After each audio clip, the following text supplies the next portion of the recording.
Okay, friends, once again, welcome back and very good afternoon to everybody.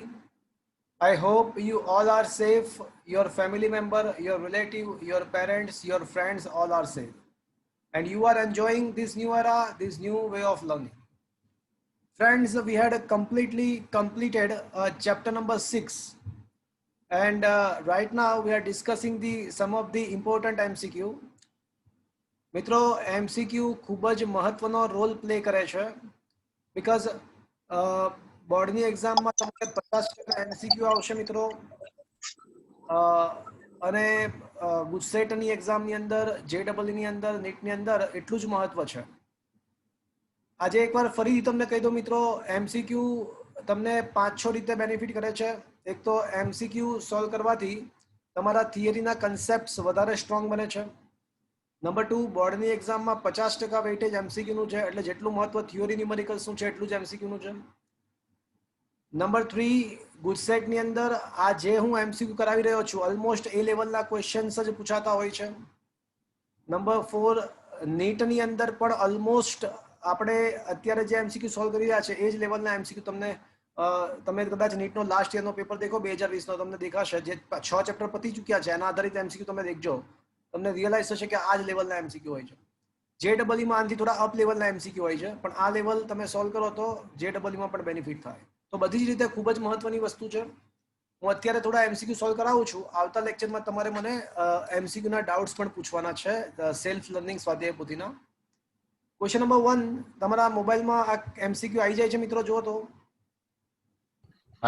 Yes, sir. Okay, જો મિત્રો question number 1 ની અંદર એક ચોરસ લૂપ છે અને એમાં ચુંબકીય ક્ષેત્ર પણ છે. અડધા પાર્ટમાં ડોટ છે અને અડધા પાર્ટમાં ક્રોસ છે. એટલે આવા સંજોગોમાં જો આપણે લૂપને ગતિ કરાવીશું તો લૂપમાં ઈએમએફ ઉત્પન્ન થશે અને કેટલું ઈએમએફ છે ક્વેશ્ચન છે. તો મિત્રો તમે આ આકૃતિ ધ્યાનથી દેખો તો આકૃતિની અંદર હું જે બાજુ બતાવી રહ્યો છું, આ બે બાજુ, આ બાજુ અને આ બાજુ, તો આ જે વેગને સમાંતર બે બાજુઓ છે, વેગને સમાંતર, એમાં કોઈ ઈએમએફ ઉત્પન્ન નહીં થાય. શું કામ? વેગને સમાંતર બાજુમાં કોઈ ઈએમએફ ઉત્પન્ન નહીં થાય. કોઈ મને કહેશે શા માટે? વેગ અને લંબાઈ સમાંતર દિશામાં થઈ જશે એટલે ઘટક પણ નહીં પડે એટલે 0 થઈ જશે. પરફેક્ટ, એકદમ સત્ય કે ઈએમએફ બરાબર બીવીએલ, પણ એમાં બી, વી અને એલ ત્રણેય એકબીજાને લંબ હોવા જોઈએ. લંબ ના હોય તો ઘટક પાડવા પડે, પણ આમાં તો કમ વખત સંપૂર્ણ સમાંતર બાજુ બનશે. વેગની દિશા અને આ બાજુની લંબાઈ એકદમ સમાંતર બનશે, એટલે આ બે બાજુઓમાં કોઈ ઈએમએફ ઉત્પન્ન ના થાય. તો બાકી રહેશે એક બાજુ એ બી અને બીજી બાજુ છે સીડી, એવું કહી શકાય. તો હવે એબી બાજુ માટે વિચારીએ તો એની અંદર તમે જોઈ શકો છો કે વેગની દિશા જે છે ને એ ધન x દિશામાં છે અને ચુંબકીય ક્ષેત્ર તમે દેખો એબી બાજુની વાત કરું છું હું મિત્રો, એબી બાજુ માટે વિચારું છું. તો ચુંબકીય ક્ષેત્ર તમે દેખો ક્રોસનો મતલબ અંદર તરફ, મતલબ ઋણ કે કેપ. તો હવે એક કામ કરીએ, ધન વિદ્યુત ભાર પર બળ કઈ તરફ લાગે છે એનો વિચાર કરીએ. તો ધન વિદ્યુત ભાર પર લાગતા બળની દિશા શોધવા માટે આપણે કયું સૂત્ર વાપરીશું મિત્રો? QVB sin theta. દિશા શોધવા માટે કયું વાપરીશું? એક્ઝેક્ટ દિશા તો Q કૌંસમાં V ક્રોસ B. હા, તો F is equals to Q કૌંસમાં V ક્રોસ B. તો મિત્રો એમાં ધન વિદ્યુત ભાર માટે વિચારીએ તો F ની દિશા Q પોઝિટિવ, વેગની દિશા I કેપ અને ચુંબકીય ક્ષેત્ર minus K cap. -12 I cross K minus જે થાય એટલે માઇનસ જે કેપ એટલે પ્લસ જે કેપ. તો મિત્રો એનો મતલબ એવો થયો કે આ એબી બાજુ જે છે ને એની અંદર જે ઈએમએફ ઉત્પન્ન થશે એમાં પ્લસ જે કેપનો મતલબ ઉપરનો છેડો ધન બનશે, નીચેનો છેડો ઋણ બનશે, કારણ કે ધન વિદ્યુતભારને ઉપર ધન વાય દિશામાં બળ લાગશે. એટલે એબી બાજુનો વિચાર કરીએ તો ઉપર ધન, નીચે ઋણ, અને ઈએમએફ નું મૂલ્ય કેટલું હશે? બીવીએલ. એડી અને બીસી બ્રાન્ચમાં તો કશું ઉત્પન્ન જ ના થાય, પણ તમે વિચાર કરો આ જ કેલ્ક્યુલેશન જો આપણે સીડી બ્રાન્ચ માટે કર્યું હોત તો તો વેગની દિશા તો એનો એ જ છે, પણ ચુંબકીય ક્ષેત્ર ડોટ, માઇનસ જે કહેવાય. તો એનો મતલબ કે ધન વિદ્યુત ભાર નીચે તરફ વયો જાય અને ઋણ વિદ્યુત ભાર ઉપર તરફ રહેશે. એટલે આ કંઈક આ રીતની ગોઠવણ થશે. સીડી બાજુ માટે નીચે ધન ઉપર માઇનસ થશે અને આનું ઈએમએફ પણ બીવીએલ જ હશે. હવે આ બંને બેટરીઓના ધનમાંથી પ્રવાહ બહાર કાઢો તો આ વિષમ ઘડી, અને આના ધનમાંથી પ્રવાહ બહાર કાઢો તો એ પણ વિષમ ઘડી. એટલે બંને એકચ્યુઅલમાં હેલ્પિંગ કન્ડિશનમાં છે, બંને ઈએમએફ હેલ્પિંગ મેનરમાં છે. તો નેટ ઈએમએફ આ કિસ્સામાં કેટલો આવશે? 2 BVL આવશે. મિત્રો જો બધી જગ્યાએ ક્રોસ કે બધા જ ડોટ હોત તો, આખા તંત્રમાં બધે ડોટ ને બધે ક્રોસ હોત તો શું આન્સર આવત? 0. તો 0 આવત. અને એ મેથેમેટિકલી પણ 0 આવે, અને લોજિકલી વિચારો કે આખા વિસ્તારમાં નિયમિત ચુંબકીય ક્ષેત્ર હોય અને એમાં લૂપની ગતિ થતી હોય તો કોઈ દિવસ ચુંબકીય ફ્લક્સમાં ફેરફાર જ ના થાય.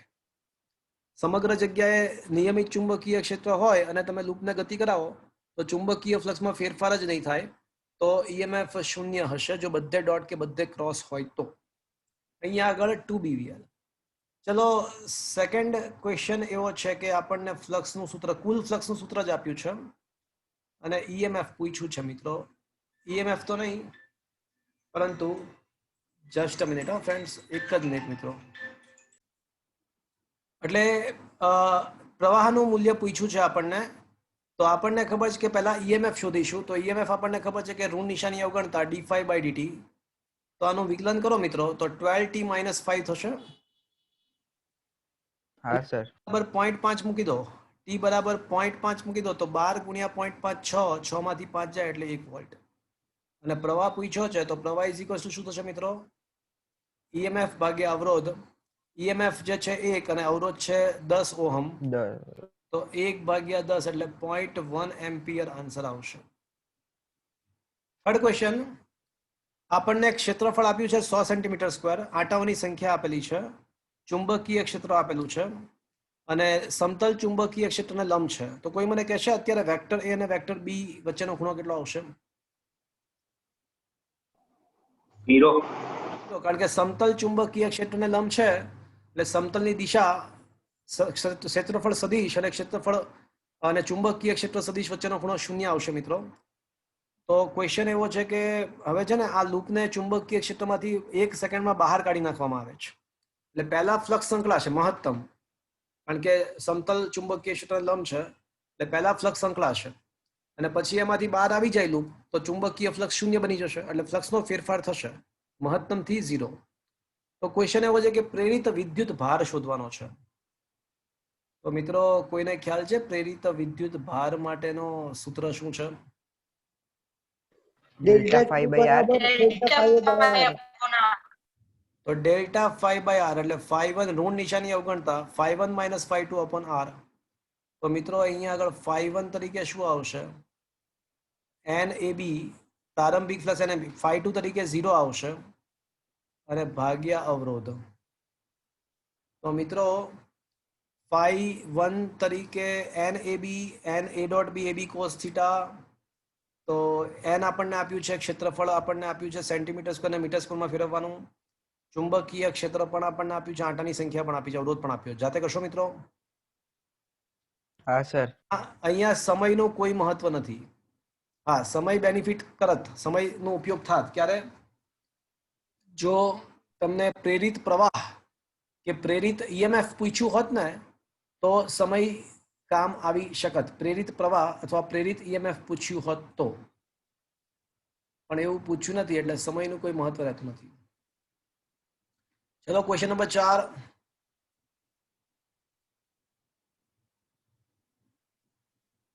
એક ગુચલામાં 0.05 સેકન્ડમાં પ્રવાહ +2 થી -2 થઈ જાય છે અને 8 વોલ્ટ જેટલું ઈએમએફ પ્રેરિત થાય છે.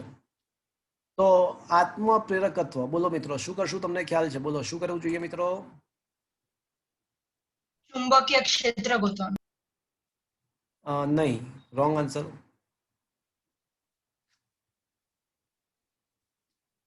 ચલો રોંગ આન્સર. આપણને આત્મપ્રેરિત ઈએમએફ આપેલું છે મિત્રો.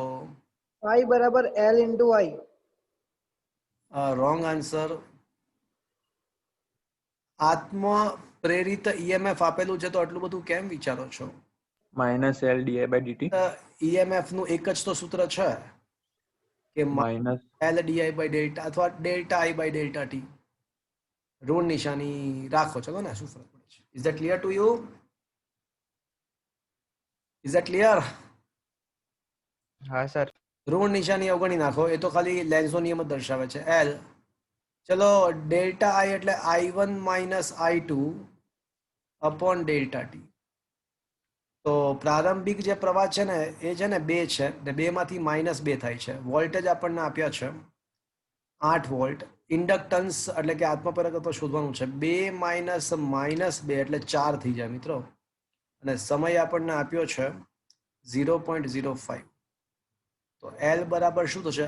8 ગુણ્યા 0.05 અને ભાગ્યા 4 આવશે.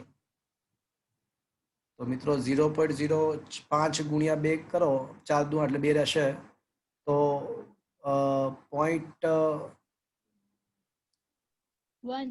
.1 આન્સર આવશે, હેનરી.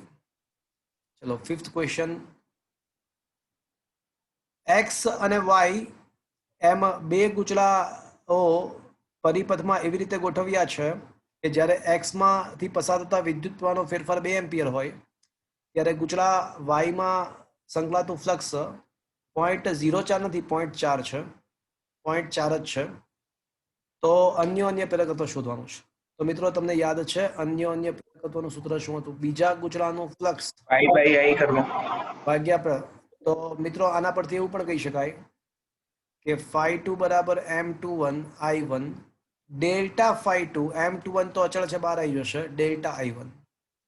એટલે મિત્રો અન્ય પ્રેરકત્વનું બીજું સૂત્ર એવું પણ કહી શકાય કે બીજા ગુચલાના ફ્લક્સનો ફેરફાર ભાગ્યા પ્રથમ ગુચલાના પ્રવાહનો ફેરફાર, એવું પણ કહી શકાય.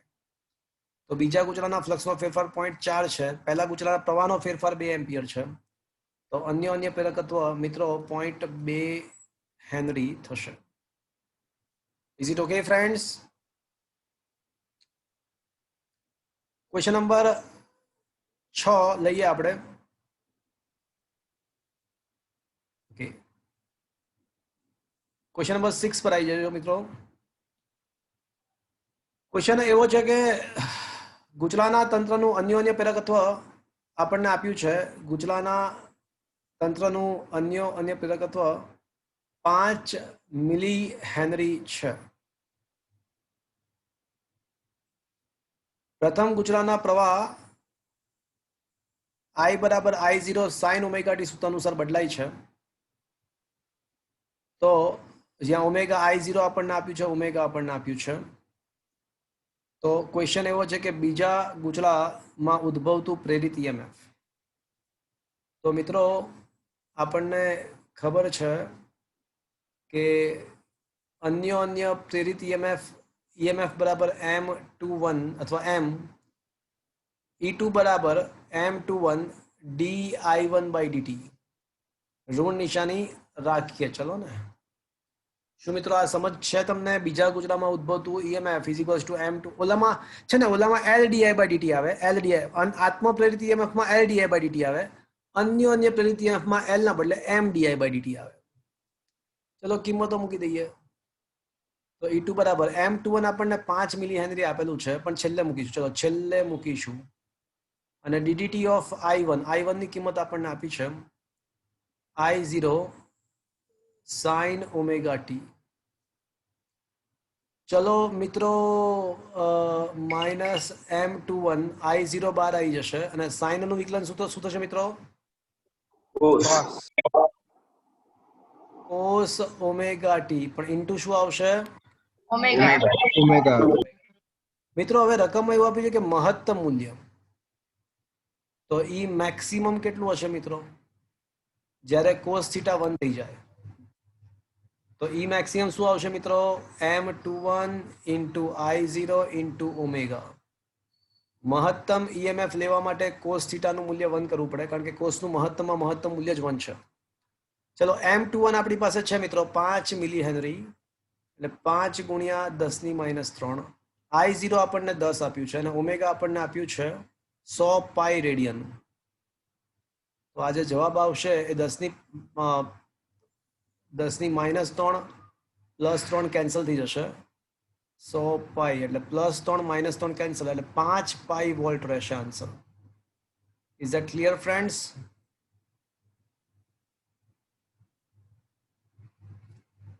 મિત્રો ખૂબ જ મહત્વની નોંધ, વેરી વેરી વેરી ઇમ્પોર્ટન્ટ નોંધ, મોસ્ટ ઇમ્પોર્ટન્ટ નોંધ.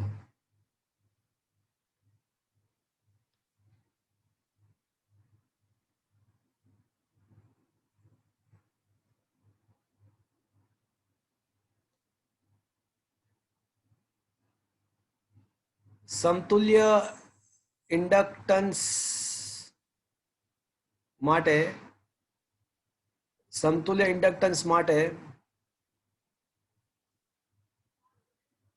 અવરોધ પ્રમાણે જ વિચારવું, કેપેસિટર પ્રમાણે નહીં વિચારવાનું. સમતુલ્ય ઇન્ડક્ટન્સ શ્રેણી સમાંતર જોડાણનું સમતુલ્ય ઇન્ડક્ટન્સ તમારે શોધવું હોય તો એક્ઝેક્ટ અવરોધ પ્રમાણે વિચારવું. ઇવન વિસ્ટન બ્રિજ પણ સાચું છે. વિસ્ટન બ્રિજ પણ પડાય, બ્રિજ નો નિયમ પણ પડાય, પણ લાગુ પડે.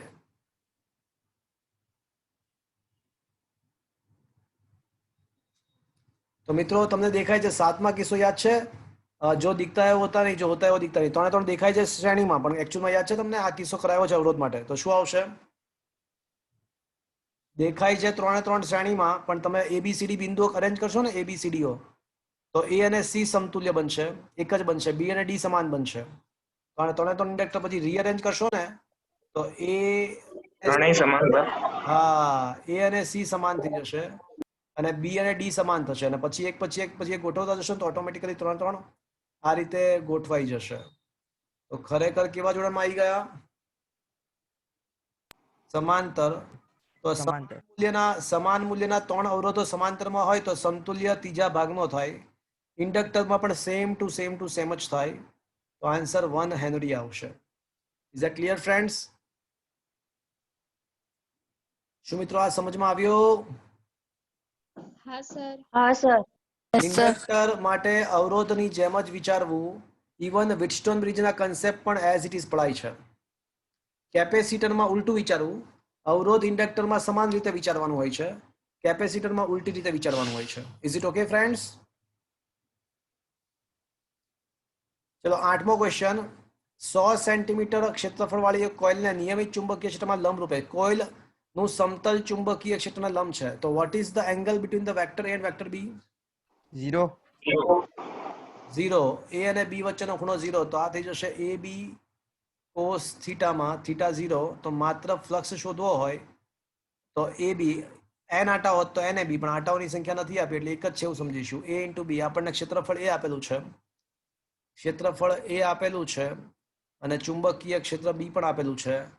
10 ની -4 ગુણ્યા 10 ની 5 ઘાત છે, તો 10 આન્સર આવશે, 10 વેબર આવશે, 10 વેબર. એની કિંમત 100 ગુણ્યા 10 ની -4, એની કિંમત 10 ની 3, તો 10 છેલ્લે રહેશે. Is it okay friends?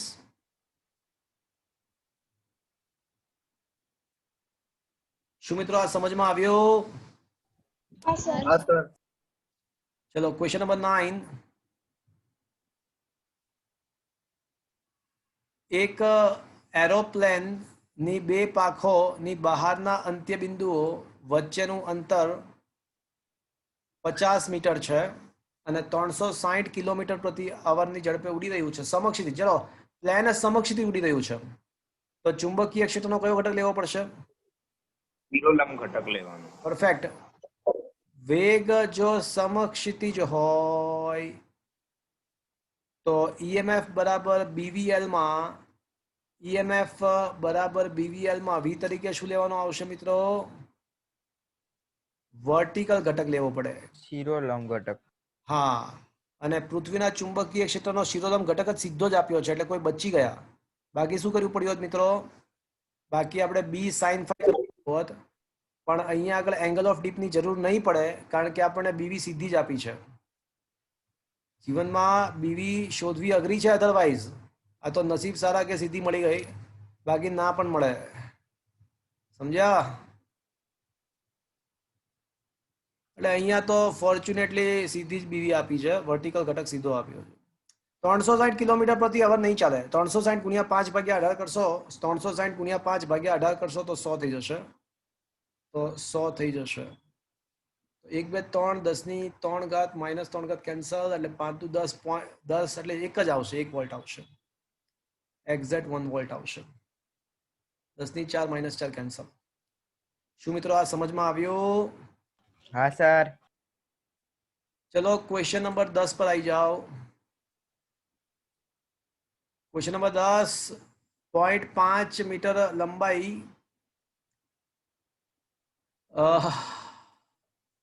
ના એવા 10 આરાઓ છે અને ચુંબકીય ક્ષેત્ર ના સમક્ષિતિજ ઘટક BH ના લંબ અચ્છા સામેથી જ આપેલું છે કે જે પૈડું ફરે છે ને એ BH ના લંબ છે તો સારું પૈડાનું સમતલ BH ના લંબ છે તો half B omega L square માં સમતલને લંબ એવો જ ચુંબકીય ક્ષેત્રનો ઘટક આ લેવાનો હોય અને ફોર્ચ્યુનેટલી સીધું જ આપ્યું છે કે જે પૈડું ફરે છે એ BH ના લંબ છે એટલે આપણે B તરીકે BH ચલો પણ મિત્રો EMF કયું આવશે 9મા ક્વેશ્ચનમાં રેખીય ગતિની વાત હતી સળિયાની 10મા ક્વેશ્ચનમાં ચાક ગતિની વાત છે તો યાદ કરો મિત્રો સૂત્ર શું આવશે half B omega L square બાવલી સ્ક્વેર બાવલી square half B omega L square પણ બી તરીકે મિત્રો શું આવશે પૈડાના બીએચ લંબ હા પૈડાના સમતલને લંબ એવું ચુંબકીય ક્ષેત્ર જે અહીંયા ફોર્ચ્યુનેટલી સામેથી જ કીધું છે કે BH લેવાનું છે હવે હાફ BH આપેલો છે આપણને હા BH સીધો આપ્યો પાછા બચી ગયા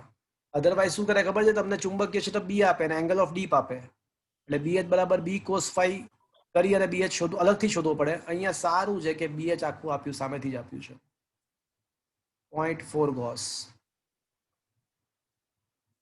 0.4 ગોસ અને ઓમેગા કેટલું તો 120 આપ્યું છે મિત્રો નહીં ચાલે રિવોલ્યુશન એટલે 2 પાઈ રેડિયન અને મિનિટ પણ નહીં ચાલે સેકન્ડમાં ફેરવવું પડશે એટલે 2π/60 કરવું પડે અને ગુણ્યા 0.5 નો વર્ગ લંબાઈનો વર્ગ ગુણ્યા 0.5 નો વર્ગ તો આ બધાનું સાદુરૂપ આપો એટલે તમને આન્સર આવી જશે ઇઝ ધેટ ક્લિયર ફ્રેન્ડ્સ શું મિત્રો આ દાખલો આ MCQ સમજમાં આવ્યો હા સર Yes, sir. ઓકે ચલો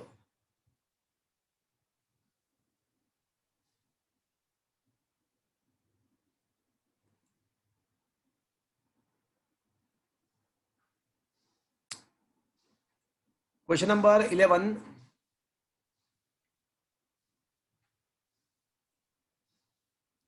તમે જરાક રકમ દેખો મિત્રો શું લખ્યું છે રકમમાં એવું આપ્યું છે કે આકૃતિમાં દર્શાવેલ નેટવર્ક એ પરિપથનો એક ભાગ દર્શાવે છે બેટરીનો અવરોધ અવગણ્ય છે અને રકમમાં એવું આપ્યું છે કે 10⁻³ એમ્પિયર પ્રતિ સેકન્ડના ગતિથી પ્રવાહ ઘટતો જાય છે મિત્રો પ્રવાહ ઘટતો જાય છે ચલો પહેલી વાત અહીંયા પ્રવાહ ઘટતો જાય છે તો ફેરેડેનો નિયમ શું કહે છે મિત્રો પ્રવાહ ઘટતો જાય છે તો મિત્રો ફેરેડેનો નિયમ શું કહે છે કે પ્રેરિત પ્રવાહ શું કરવાનો ટ્રાય કરશે વધવાનું વધારવાનું હા એટલે સૌથી પહેલી વાત એ પ્રેરિત EMF કેટલું તો આ જે ઇન્ડક્ટર છે અહીંયા આગળ ધીસ ઇઝ ધ ઇન્ડક્ટર તો અહીંયા પ્રેરિત EMF જનરેટ થશે અને કેટલું જનરેટ થશે L/di/dt તો એ L/di/dt એટલે 5 milli henry inductance 5 milli henry di/dt 10⁻³ એટલે એક વસ્તુ કન્ફર્મ છે કે 5 વોલ્ટ ઉત્પન્ન થશે અહીંયા આગળ 5 વોલ્ટ હવે મિત્રો એ 5 વોલ્ટ ઉત્પન્ન આજે ને નીટમાં પૂછાયેલો ક્વેશ્ચન છે મિત્રો નીટની અંદર આ ક્વેશ્ચન પૂછાઈ ગયો છે ચલો હવે આ જે બેટરી છે ને એ તો જે છે યથાવત રહેશે મિત્રો હવે આ જે નવી બેટરી ઉત્પન્ન થશે ને આ ઇન્ડક્ટરના જગ્યાએ એની પોલારિટી વિચારવાની છે એની તમારે ધ્રુવીયતા એટલે ધન છેડો અને ઋણ છેડો ક્યાં એ વિચારવાનું છે અચ્છા, હવે છે ને જમણી બાજુ દાખલ થતો પ્રવાહ ઘટતો જાય છે એવું રકમમાં આપ્યું છે. તો ઓલી નવી જે બેટરી ઉત્પન્ન થશે એ શું કરવા ટ્રાય કરશે? જમણી બાજુના પ્રવાહને વધારવાનો ટ્રાય કરશે, ઘટાડવાનો ટ્રાય કરશે? પ્રવાહ જે વહી રહ્યો છે, વધારવાનો. હા, તો વધારવા માટે પોતાનો ધન ક્યાં રાખશે? પોતાનો ધન જમણી બાજુ રાખે તો જ જમણી બાજુનો પ્રવાહ વધે ને. જો, is that clear to you મિત્રો? હા સર. એટલે પ્રેરિત પ્રવાહ એવી રીતે ઉત્પન્ન થાય કે ફેરફારનો વિરોધ કરે. હવે અહીંયા આગળ જમણી બાજુ દાખલ થતો પ્રવાહ ઘટતો જાય છે, તો મારી બેટરી, પ્રેરિત બેટરી એ જમણી બાજુના પ્રવાહને વધારવાનો પ્રયત્ન કરશે. એટલે એનો ધન ધ્રુવ જમણી બાજુ હોય તો જ એવું બની શકે. એટલે મિત્રો ખબર પડી આપણને કે ઓલો 5 વોલ્ટનો જે બેટરો છે ને એ આ રીતે મારે ગોઠવવો પડશે. હવે એથી શરૂ કરો, અગર કિર્ચોફનો નિયમ લગાડો, એથી શરૂઆત કરીએ એટલે VA પ્રવાહની સાથે એટલે -I × R. ઋણ ધ્રુવ પહેલા તો બરાબરની જમણી બાજુ ઋણ પણ ડાબી બાજુ લખતા હોઈએ તો +15. વળી પાછો ઋણ ધ્રુવ પહેલા તો બરાબરની જમણી બાજુ ઋણ પણ ડાબી બાજુ લખીએ છીએ તો +5 અને B પર અટક્યા એટલે = VB. એકવાર ફરીથી બિંદુ A થી શરૂઆત કરી એટલે VA વિદ્યુત પ્રવાહની સાથે એટલે -IR. ઋણ ધ્રુવ પહેલા તો બરાબરની જમણી બાજુ ઋણ પણ ડાબી બાજુ પ્લસ. ફરીવાર ઋણ ધ્રુવ પહેલા તો બરાબરની જમણી બાજુ ઋણ પણ ડાબી બાજુ પ્લસ અને B પર અટકે એટલે =VB. તો મિત્રો હવે VA - I ની કિંમત આપણને આપી છે. I નું મૂલ્ય જે છે ને એ 5 છે અને R નું મૂલ્ય 1 ઓહમ છે. એટલે 5 × 1 એટલે 5 +15 +5 = VB. તો મિત્રો સ્પષ્ટ જ છે કે VB - VA ના સૂત્રનો કરતા બનાવો, VA ના આ સાઈડ લઈ જઈને, તો +5 - 5 કેન્સલ અને 15 વોલ્ટ બાકી રહેશે. Is it clear friends? પણ આ હા સર. જ, હા બોલો. આ જ ક્વેશ્ચનમાં જો ખાલી અહીંયા ઘટતો બદલે વધતો આપ્યો હોત ને, ખાલી વધતો હોય એવું આપ્યું હોત ને, તો આ શું થતું? આ 5 વોલ્ટની બેટરી ઉલટાઈ જાત. તો અહીંયા -5 આવત, અહીંયા -5 આવત, તો અહીંયા જવાબ છેલ્લે 15 ના બદલે 5 જ આવત. જવાબ 15 ના બદલે 5 જ આવત. તમે સમજો છો હું શું કહું છું? અહીંયા પ્રવાહ ઘટવાના બદલે જો વધતો હોય એવો શબ્દ પ્રયોગ કર્યો હોત ને તો જવાબ 5 આવી જાત. અત્યારે 15 આન્સર આવશે. Is that clear friends? હા સર. ચલો ક્વેશ્ચન નંબર 12. એક ગુચલાને સમય સાથે બદલાતા જતા ચુંબકીય ક્ષેત્રમાં મૂકતા તેમાં પ્રવાહ પ્રેરિત થાય છે અને એને કારણે ઉષ્મા ઉર્જા ઉત્પન્ન થાય છે.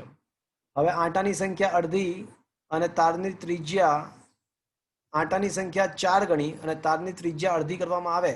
તારને ખેંચીને એના આડછેદની, અહીંયા તારની ત્રિજ્યા એટલે તારના આડછેદની ત્રિજ્યા, આમે તારની ત્રિજ્યા એટલે આડછેદની જ હોય. ખેંચીને તારના આડછેદની ત્રિજ્યા અડધી કરવામાં આવે તો વ્યય પામતો ઉર્જા. ચલો પહેલા તો મને એમ કહો કે વ્યય પામતી એકમ સમયની વ્યય પામતી ઉર્જાનું સૂત્ર શું છે? પાવર, ઇલેક્ટ્રિકલ પાવરનું સૂત્ર શું છે? E²/R છે કે ના? હા સર. હવે EMF = આપણને ખબર છે કે N/dt છે. તો એનો મતલબ કે EMF ચલે છે આંટાની સંખ્યા અને અવરોધ = મિત્રો ρL/A. પણ મિત્રો આમાં છે ને આપણને આડછેદની ત્રિજ્યા વિશે માહિતી આપી છે, તો હું શું કરીશ? L વડે ગુણીને L વડે નહીં. જેના વિશે માહિતી આપી હોય એના વડે ગુણી ભાગવાનું. જેના વિશે માહિતી આપેલી હોય એના વડે ગુણીને ભાગવાનું હોય. એટલે આડછેદ વિશે માહિતી આપી છે તો આડછેદ વડે ગુણવું અને આડછેદ વડે ભાગવું. તો હવે R = ρ/V/A², અર્થાત ρ/V/πr² એટલે π²R⁴. તો કેના હિસ્સે R ચલે છે 1/R⁴. તો હવે મિત્રો H = E²/R હોવાથી શું હું એવું કહી શકું કે H ચલે છે, E ચલે છે N એટલે H ચલે છે N², કારણ કે E ચલે છે N છે અને R ચલે છે 1/R⁴.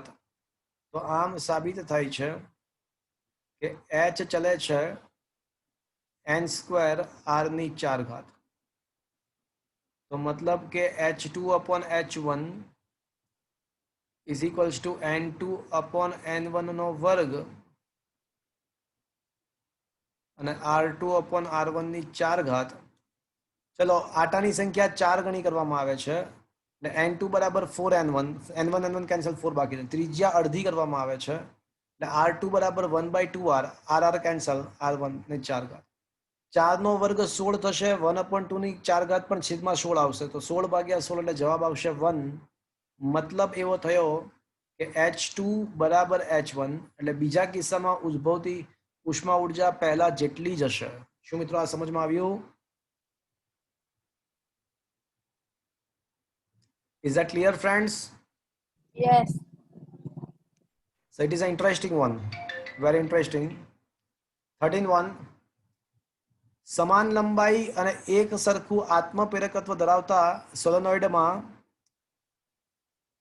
A અને B માં આંટાઓની સંખ્યા અનુક્રમે 100 અને 200 છે, તો આડછેદની ત્રિજ્યાનો ગુણોત્તર કેટલો? ચલો સૌથી પહેલા તો આત્મપ્રેરકત્વ સમાન છે એવું આપ્યું છે. It is a good one. આત્મપ્રેરકત્વ સમાન છે તો L1 બરાબર L2. ચલો હવે L1 નું સૂત્ર શું છે બોલો મિત્રો? μ0 n² L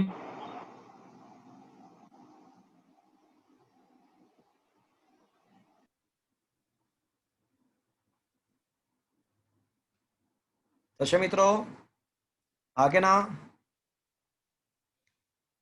યસ ઓર નો?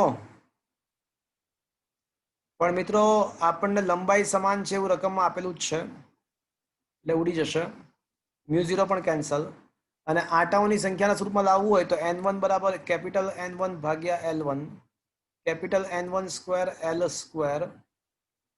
આડછેદના બદલે પાઈ R1² ઇઝ ઇક્વલ્સ ટુ μ0 તો કેન્સલ થઈ ગયું છે, N2² L² અને પાઈ R2². તો મિત્રો હવે છે ને L2 બંને સાઈડથી કેન્સલ, પાઈ કેન્સલ, તો R1² upon R2² is equals to N1² upon N2². તો R1 upon R2 is equals to શું આવશે મિત્રો? R1² upon R2² is equals to N2² upon N1². તો R1 upon R2 is equals to N2 upon N1 થશે મિત્રો. આવું જુઓ તો,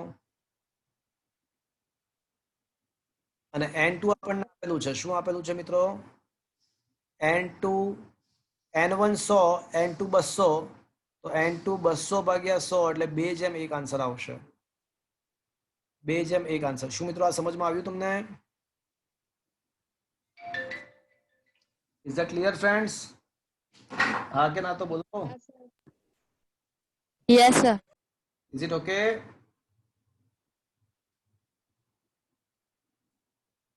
ચલો મિત્રો ક્વેશ્ચન નંબર 14 પર આવી જઈએ.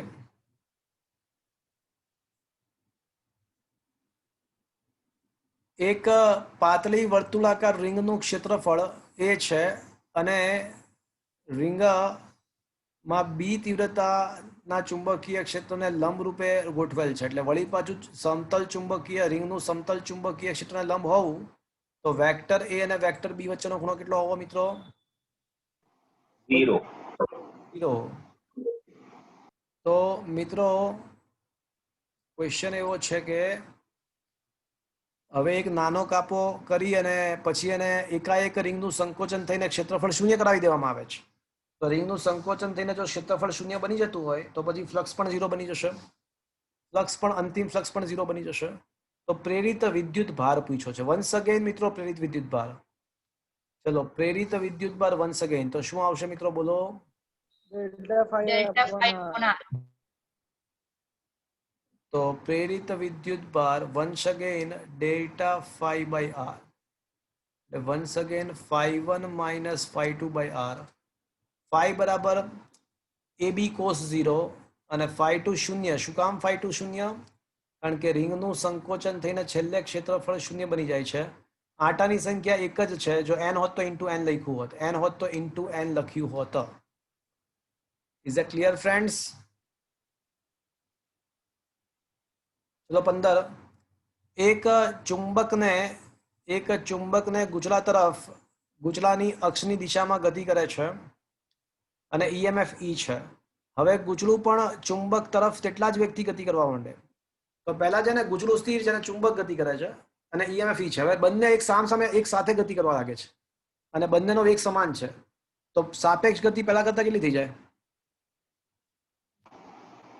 અડધી થાય પહેલા કરતા. ના જો ના, મારી વાત સાંભળો. બમણી મારી સામે છે ને એક ટ્રેન આવી રહી છે 50 મીટર પર સેકન્ડ, અને હું પણ જો 50 મીટર પર સેકન્ડની ગતિ કરતો હોય તો મને ટ્રેન કેટલા વેગથી આવતી દેખાય? 100 થી 100 ગણી, એટલે 100. હું પણ જો સામે દોડતો તો મને ટ્રેન 100 મીટર પર સેકન્ડના વેગથી આવતી દેખાશે ને. તો અહીંયા આગળ પહેલા ખાલી ગૂંચળું સ્થિર હતું અને ચુંબક ગતિ કરતું હતું, પણ હવે ચુંબક ને ગૂંચળું બંને સામે ગતિ કરે છે, તો ફ્લક્સનો ફેરફારનો દર પહેલા કરતા ડબલ થઈ જશે, કારણ કે બંને ગતિમાં આવી ગયા. તો પછી ફ્લક્સના ફેરફારનો દર ડબલ થઈ જાય તો પછી ઈએમએફ માટે શું કહી શકાય મિત્રો? કે નવું ઈએમએફ પણ ડબલ થઈ જશે.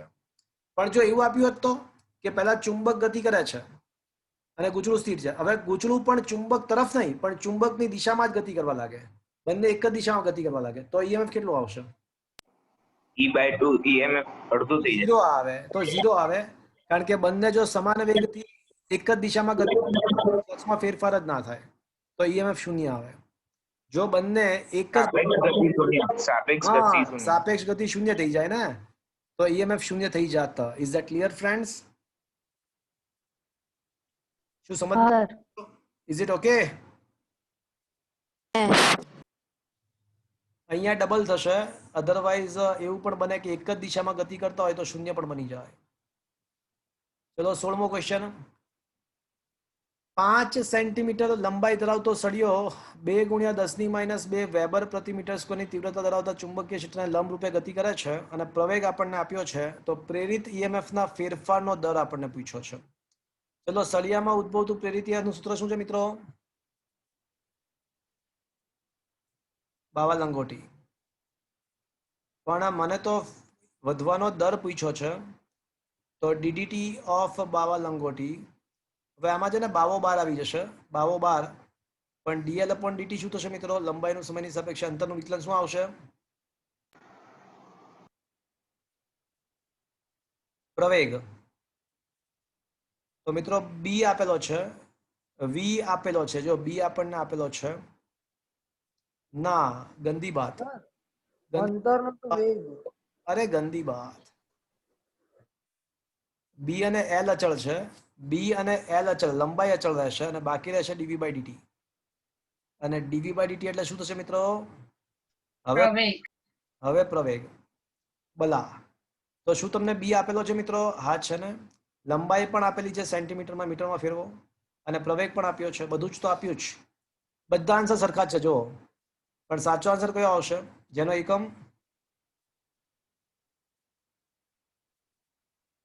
બધા આન્સર સમાન જ છે, પણ ઈએમએફ ભાગ્યા સમય એટલે એકમ શું આવશે? વોલ્ટ/સેકન્ડ.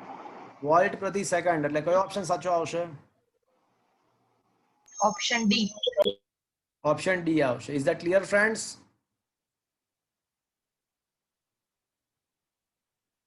ચલો ક્વેશ્ચન નંબર 17.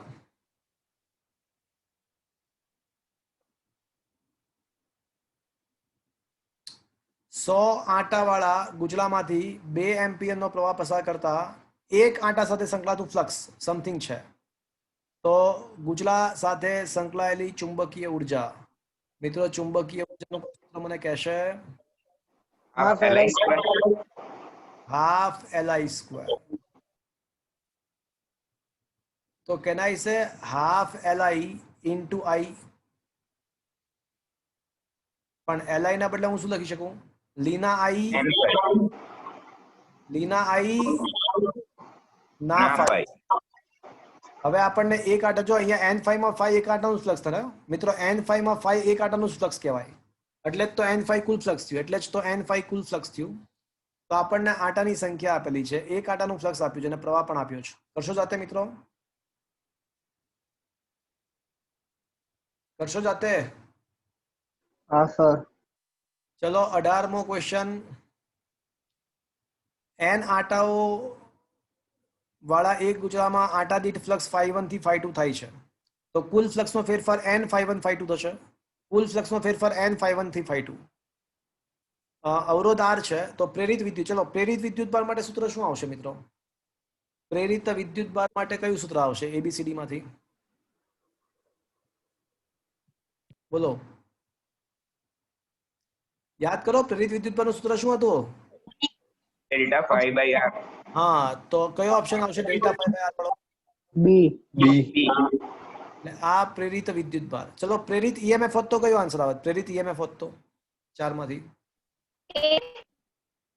તો એ આવે. પ્રેરિત વિદ્યુત પ્રવાહ હોત તો પ્રેરિત વિદ્યુત પ્રવાહ તો શું આવત?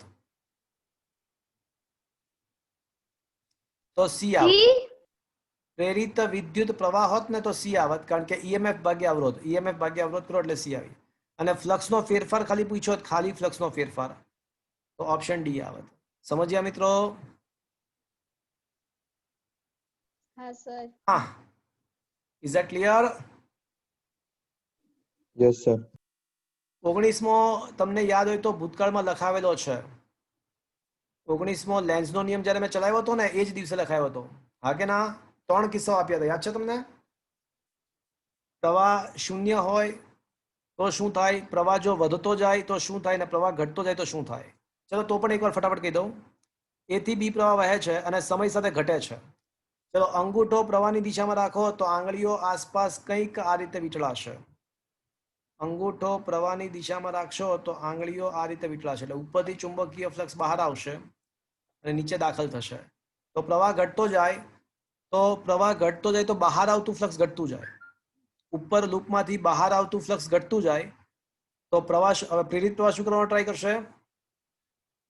બહાર આવતા ફ્લક્સને વધારવાનો પ્રયત્ન કરે. તો પ્રવાહ સમઘડી દિશામાં વહેશે કે વિષમઘડી દિશામાં? બહાર આવતું ફ્લક્સ વધારવું છે વિષમઘડી.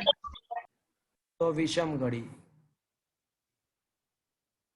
ચલો ક્વેશ્ચન નંબર 19 લખાવેલ છે, વિષમઘડી દિશા આન્સર આવશે. ચલો ક્વેશ્ચન નંબર 20.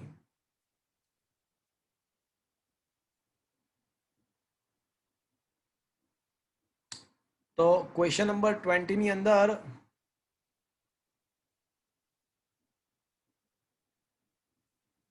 ચલો ક્વેશ્ચન નંબર 20 ની અંદર આપણને લૂપ આપેલી છે, અલગ અલગ સિચ્યુએશન આપી છે.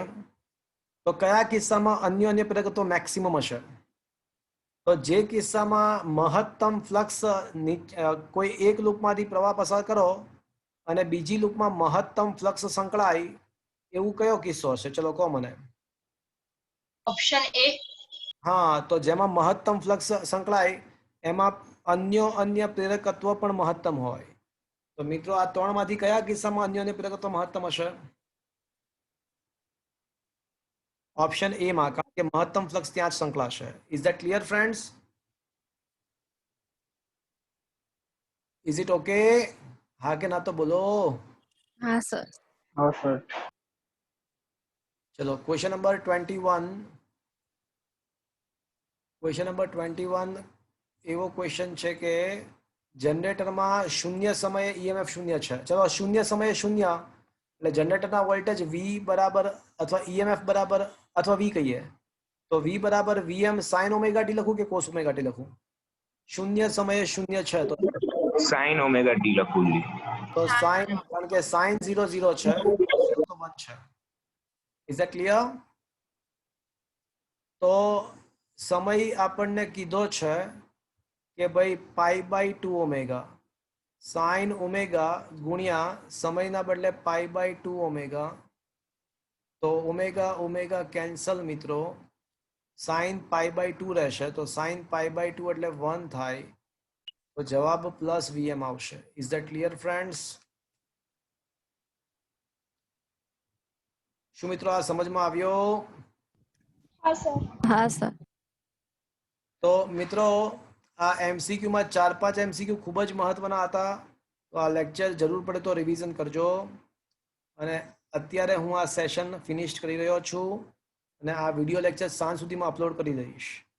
હવે જ્યારે લેક્ચરમાં તમે આવો ત્યારે કમ્પલસરીલી તમે સ્વ અધ્યયન પોથીના એમસીક્યુ સોલ્વ કરીને લાવજો. ઓકે, આજનો સેશન હું મિત્રો અહીંયા આગળ ફિનિશ કરી રહ્યો છું. Thank you.